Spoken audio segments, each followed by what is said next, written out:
अस्सलाम वालेकुम रहमतुल्लाहि वबरकातुह। दोस्तों, अजीजों, साथियों, रमज़ान की आमद है। इस मौके पर मैं एडवांस आप सबको दिली मुबारकबाद पेश करता हूँ।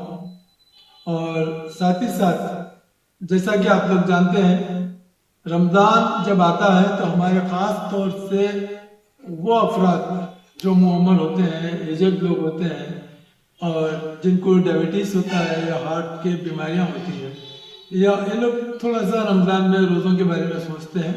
यकीन जानिए, रोज़ों से आपकी सेहत बनती है और रोज़ों से किसी किस्म की कमज़ोरी नहीं होती।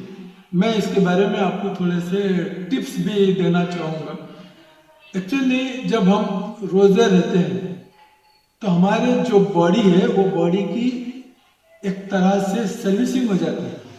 साल भर हम जब ग़िज़ा खाते हैं तो जिस्म के अंदर काफ़ी तगय्युर इस्तेहालात होते रहते हैं और हमारा जो बॉडी है, हमारे जो मैदा है, वो कंटिन्यू काम करते रहता है। जब ये वक्फा आता है और इसके बाद में जब हम रोज़ा रहते हैं तो इसके बाद जब हमारे बॉडी के सारे सेल्स हैं, इन सब के अंदर एक मेटाबॉलिज्म का इफेक्ट शुरू हो जाता है।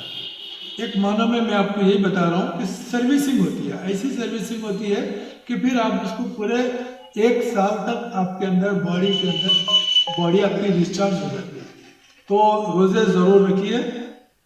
और मैं कोशिश करूँगा, मुझे अभी हमारे कुछ बहुत सारे साथी मुझे कॉल किए थे और बता रहे थे कि रमज़ान के बारे में कुछ टिप्स भी दिया करें, तो मैं चाहता हूँ कि ये थोड़ा सिलसिला जारी रखें।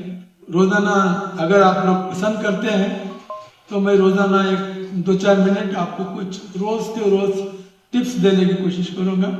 वैसे मैं सबब वाली क्लिनिक चंदन गुट्टा में हूँ और यहाँ पर मैं आप सबके लिए एक ये अनाउंसमेंट करता हूँ, ये ऐलान करता हूँ कि रमज़ान शुरू होने से पहले आप लोग एक बार आके मेरे पास फ्री में पूरा चेकअप करवा ले सकते हैं, अपना टेस्ट करवा ले सकते हैं। और मॉर्निंग में 11:30 बजे से 2 बजे के दरमियान में, या शाम में 7 बजे से 9 बजे तक, इस दौरान में आप आइए। हम आपका अपने जो भी रिपोर्ट्स है वो रिपोर्ट लेकर आइए। एक मरतबा पूरा आपका चेकअप कर लेंगे और आपको बता देंगे कि इन दवाओं को जो रमज़ान में आपको कैसा लेना है। रेगुलर आप जो दवाएं लेते हैं, रमज़ान में थोड़ा सा शेड्यूल चेंज होता, तो आपको रमज़ान में कैसा लेना है वो चीज़ों के बारे में आपको गाइड करूँगा।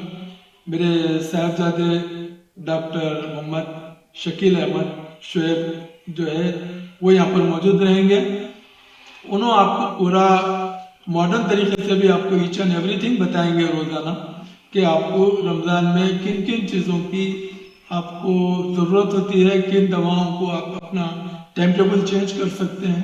ये भी आपको रमज़ान से पहले, रमज़ान शुरू होने से पहले आपको ये तमाम चीज़ें मुफ्त में बताई जाएंगी। इसका कंसल्टेशन होगा, आप लोग इससे ज़रूर शरीक हों। और अगर आप लोग पसंद करते हैं तो मैं रोज़ाना कुछ ना कुछ आपको टिप्स देना शुरू करूँगा।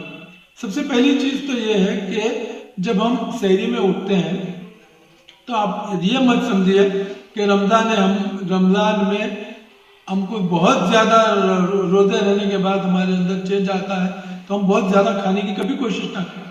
खाने का वही आपका जो एतदाल मेंटेन करना चाहिए, जैसा रोज़ाना हमेशा खाते हैं वही खाना चाहिए। पानी बराबर पीना चाहिए।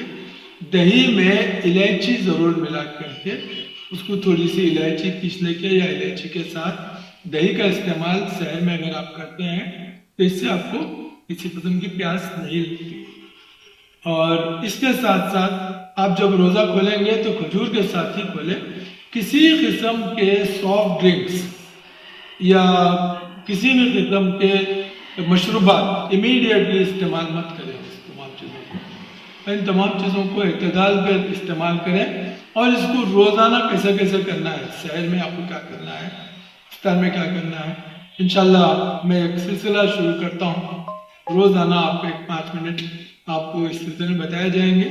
और इससे पहले कोई चेकअप करवाना है तो डॉक्टर शुएब से शाम में क्लिनिक में अपना कंप्लीट एक बार चेकअप भी करवा लीजिए, ताकि आपके रोज़े बहुत ही आसानी के साथ बेहतरीन तरीके से गुजरे।